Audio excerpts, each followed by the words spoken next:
yang disangkakan kepada Pak Silmi itu adalah kasus yang terjadi pada tahun 2023 sampai dengan tahun 2024 ketika beliau menjabat sebagai Dirjen Imigrasi pada Kementerian Hukum dan HAM pada waktu itu, bukan kasus yang terjadi pada saat beliau telah menjadi sebagai Wakil Menteri Imigrasi dan Pemasyarakatan sekarang ini.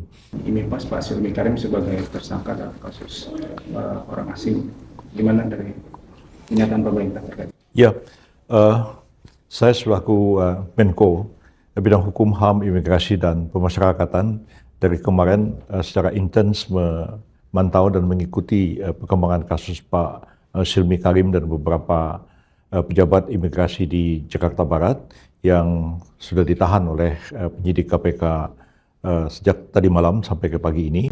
Dan kami semua sudah melakukan koordinasi. Tadi juga saya bicara agak panjang dengan Menteri Imigrasi dan Pemasyarakatan Pak Agus Hadrianto, dan kami sampai pada kesimpulan memang kita semua sangat prihatin dengan terjadinya peristiwa ini ketika pemerintah mencanangkan untuk mewujudkan reformasi birokrasi dan reformasi hukum untuk menciptakan satu pemerintahan yang bersih, bebas dari korupsi, tapi ternyata masih ada juga praktek-praktek korupsi yang terjadi di lingkungan pemerintahan, khususnya di bidang keimigrasian.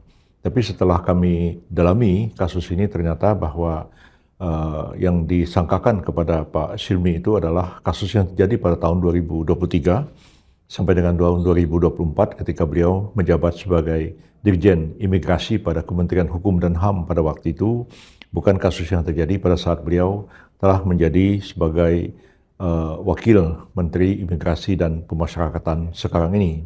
Meskipun demikian, kami sangat prihatin peristiwa ini terjadi, dan ini merupakan satu tantangan yang berat bagi pemerintah untuk betul-betul melakukan pengawasan, melakukan penegakan hukum secara konsisten, dan menjalankan seluruh kebijakan pemerintah yang diarahkan oleh Presiden Prabowo Subianto agar betul-betul pemerintahan ini bebas dari korupsi dalam semua lini jajaran pemerintahan.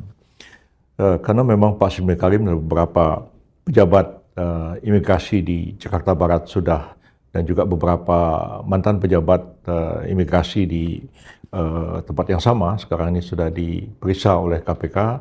Ya, kami hanya menegaskan bahwa ya mereka semua untuk kooperatif ya menjalani pemeriksaan dan mengikuti proses hukum yang sedang terjadi yang dilakukan oleh penyidik KPK, dan pada akhirnya pemerintah mempercayakan sepenuhnya kepada KPK untuk melakukan proses penegakan hukum yang seadil-adilnya atas kasus ini, dan selanjutnya jika memang terdapat cukup bukti ya untuk dilimpahkan ke pengadilan, dan kita menunggu apa putusan pengadilan nantinya.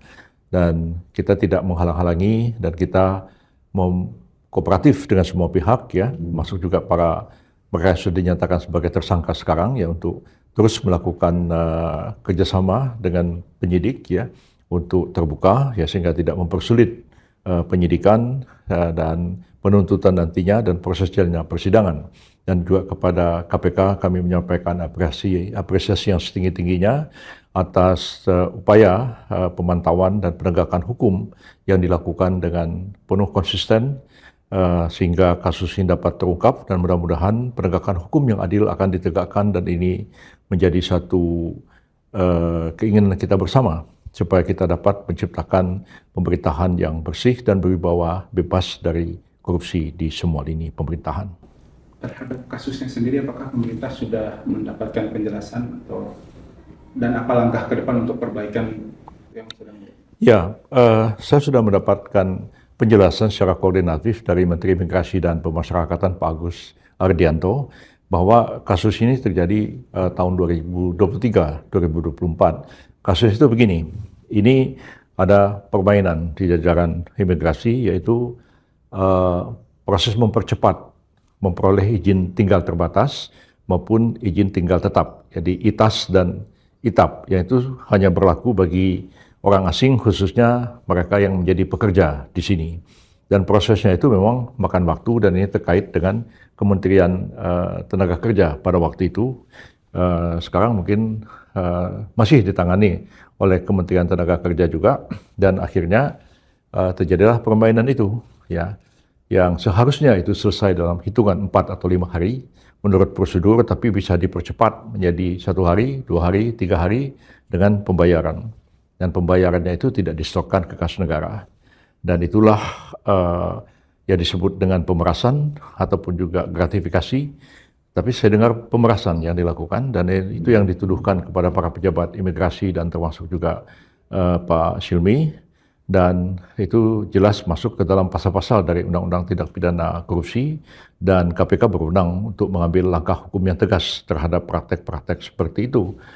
Dan langkah-langkah perbaikan sebenarnya sudah dilakukan oleh Pak Agus Adianto selaku Menteri Imigrasi dan Pemasyarakatan, yang di zaman Pak Silmi juga menjadi Wakil Menteri Imigrasi dan Pemasyarakatan. Langkah-langkah itu adalah menghapuskan praktek-praktek pungutan liar seperti itu, termasuk juga tidak ada lagi ketentuan 1 hari bayar, 2 hari bayar, 3 hari bayar, tapi sekarang ini semua berjalan normal, yaitu semua permohonan itu akan dibahas dalam waktu dan diselesaikan dalam waktu 4 atau 5 hari, dan semua pembayaran disetorkan ke kas negara.